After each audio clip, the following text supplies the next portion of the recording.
Good evening from Yummy BTV. Wishing you all well, sending loads of love. Now, as promised, after months and months and months, and many of you saying, come on, Yummy, give us a bit about the ariffs and that kind of stuff, I finally get round to part one. I can't answer right now, sorry.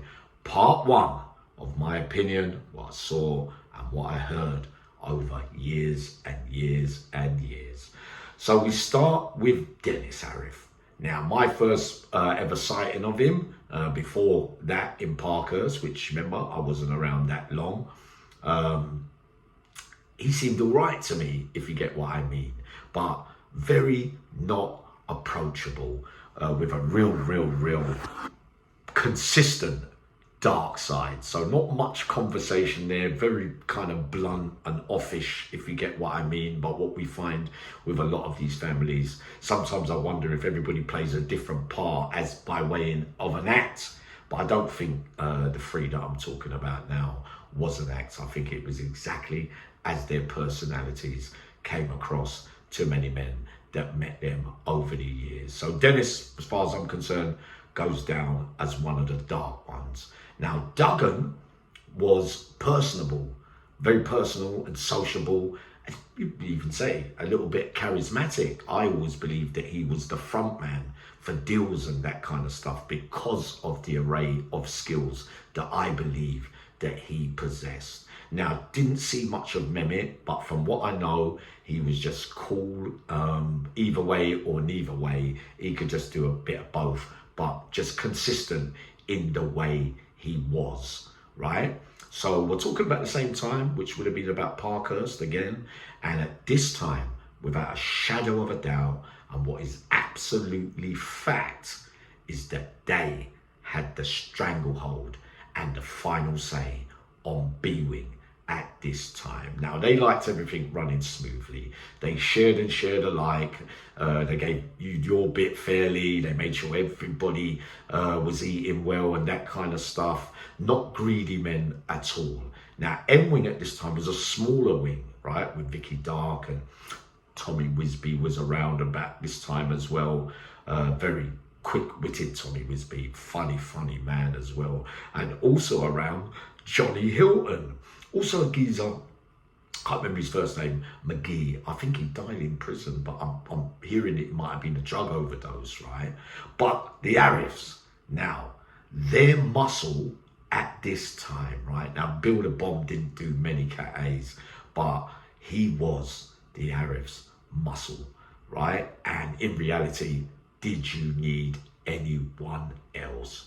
At this time as well, Bill, knowing him the way that I knew him, of course, with the moments I spent in time in prison with him and a couple of moments outside, a bad letter for Bill or bad phone call or stuff going on inside his head, he could come out sometimes on association and just rip the telephone off the walls. And all right, many men can rip the telephones off those walls, but doing it in a Cat A environment while people are waiting to go on the phone and that kind of stuff, nobody said anything at all. The screws just used to stand in the background like that, just standing, no bells being pressed or nothing. But who would they send to go and talk to Bill? Duggan.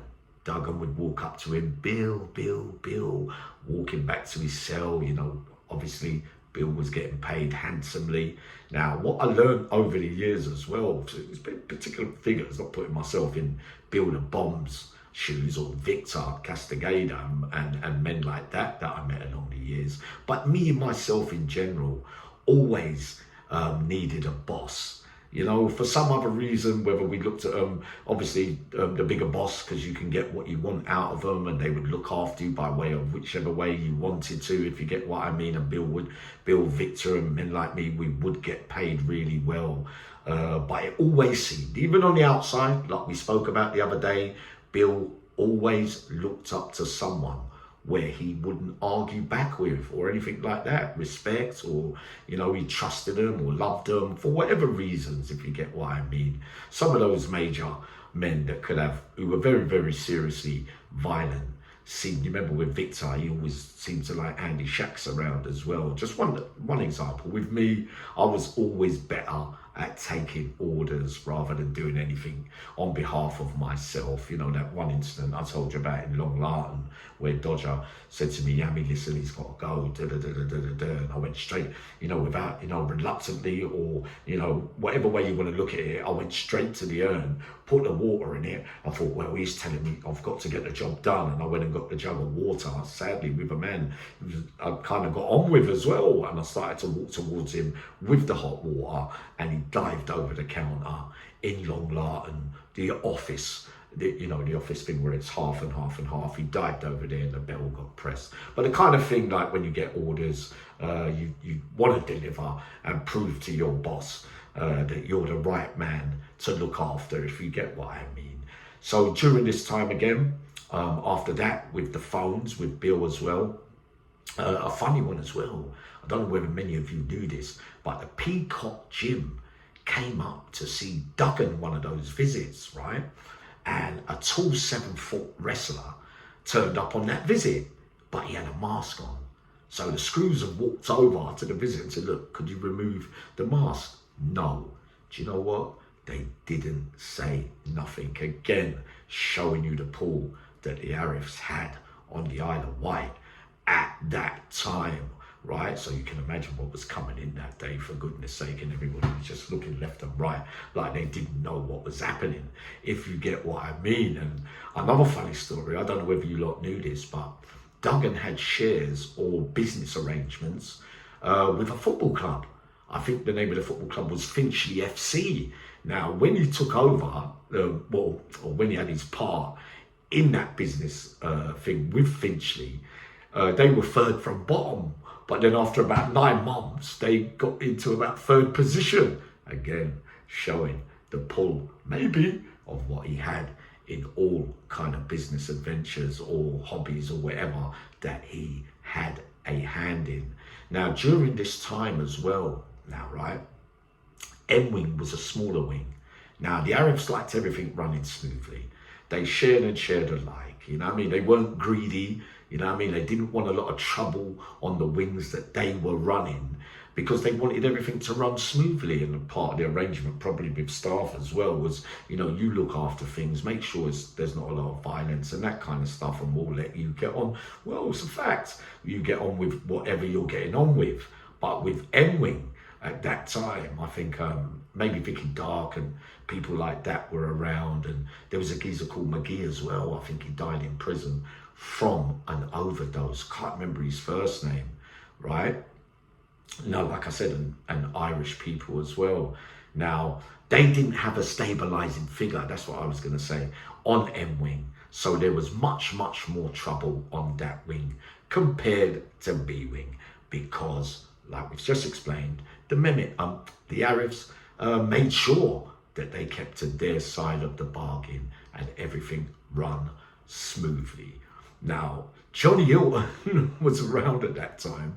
I didn't see him, right, until much more later years. But there was that story where, I don't know whether he told it on another interview or whatever, but he had an adrenaline rush for armed robberies, like many men that used to go on the pavement, like doing bits of graft with those kind of things. And that funny story that where he was ready-eyeing, like looking at a van that he was thinking about robbing of some kind, right?